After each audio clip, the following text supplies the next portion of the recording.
What's going on, everybody? KingofDragons 5000 here, coming at you with another figure review.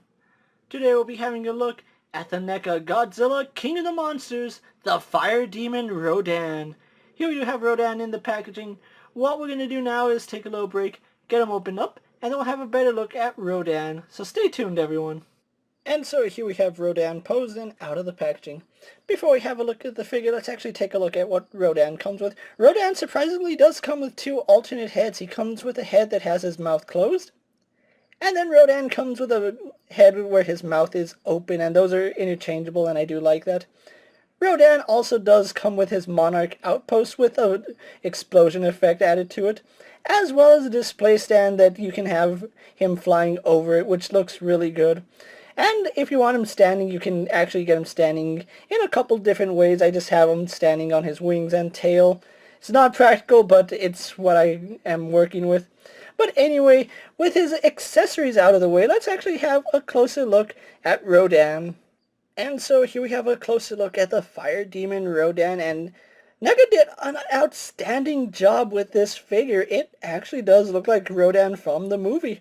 Now, Rodan is actually one of my favorite kaijus. I first remember seeing him in Invasion of the Astro Beast, which that was actually the first ever Godzilla movie I saw.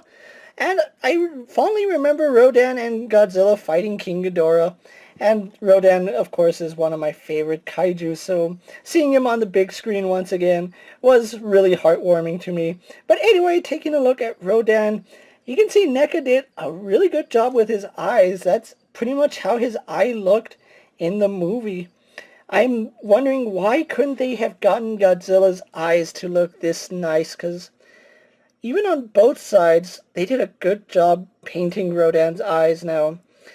That's one thing I think NECA excels at with these King of the Monster figures, is the paint apps. Rodan here is exceptionally well done.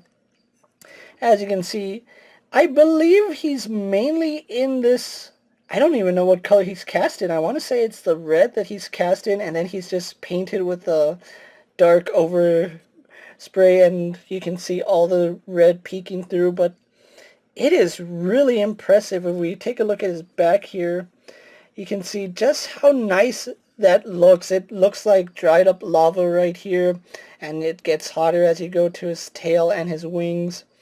I think the one thing that doesn't work for me are all these yellow spots going throughout his wings. I know why NECA did that to simulate the fire, but I think this figure could have done without it. Just look at that really nice transition from this really dark paint going all the way down.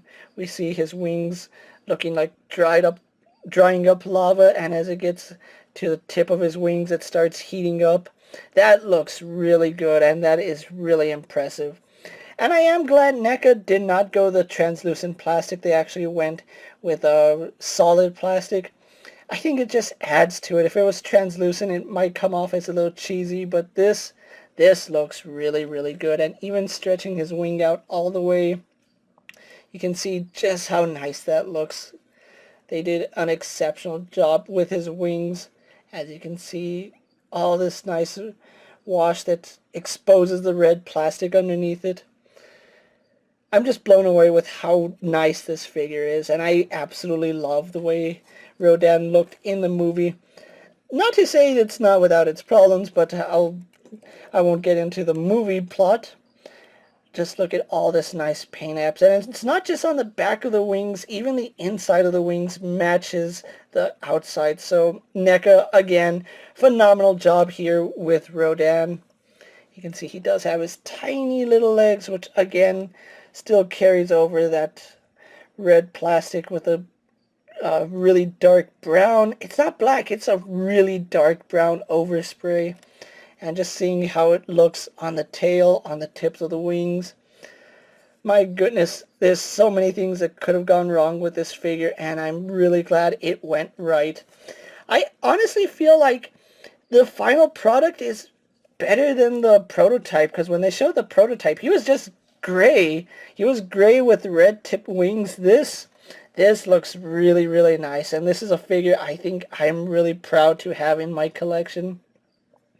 And for $25, I think it's well worth it. You can see his claws right here done exceptionally well. There's no really paint difference on the claws versus his body, which is a little bit disappointing, but you really don't notice it when looking at the figure, so it's not a big deal. Same thing with his feet here. We don't get any paint difference between the color of his legs to his nails and claws.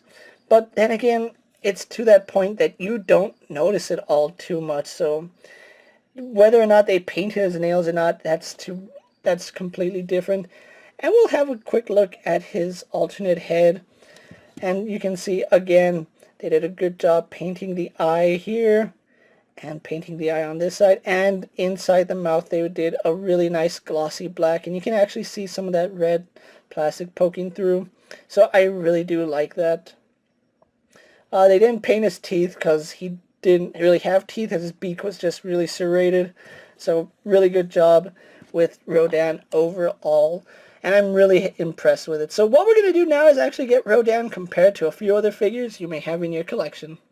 Here we have Rodan posed next to a DC Multiverse Superman and a Marvel Legends Cyclops.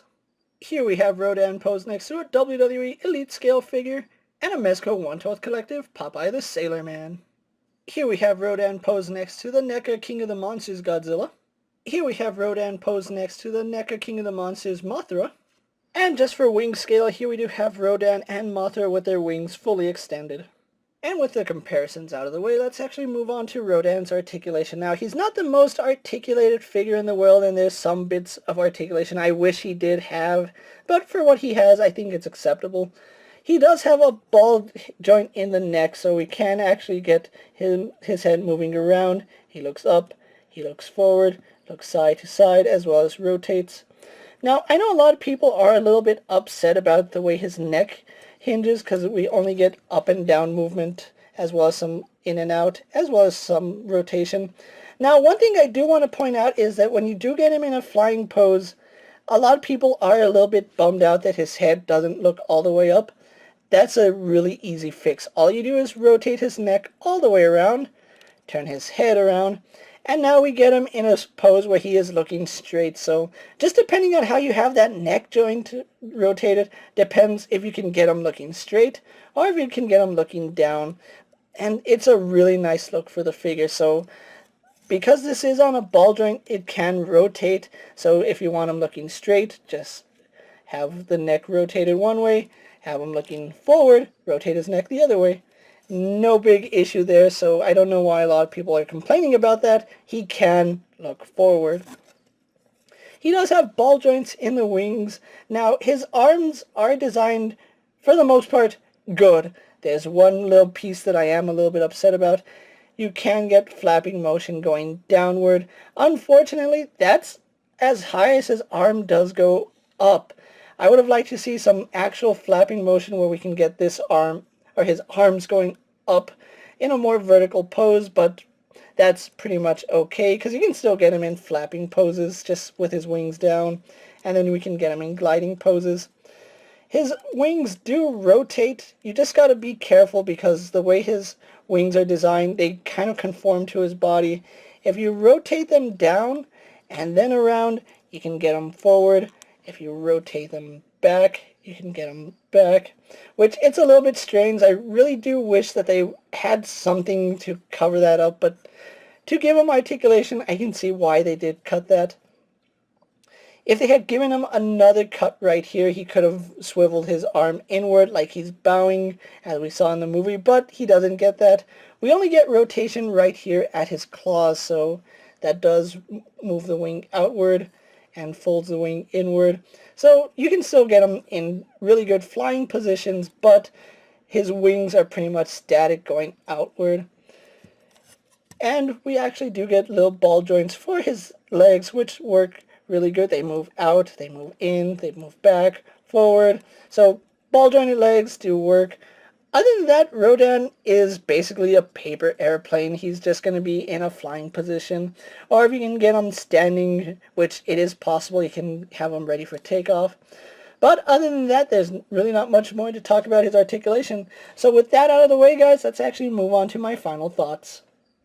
And so here we have the NECA King of the Monsters Rodan posed for my final thoughts.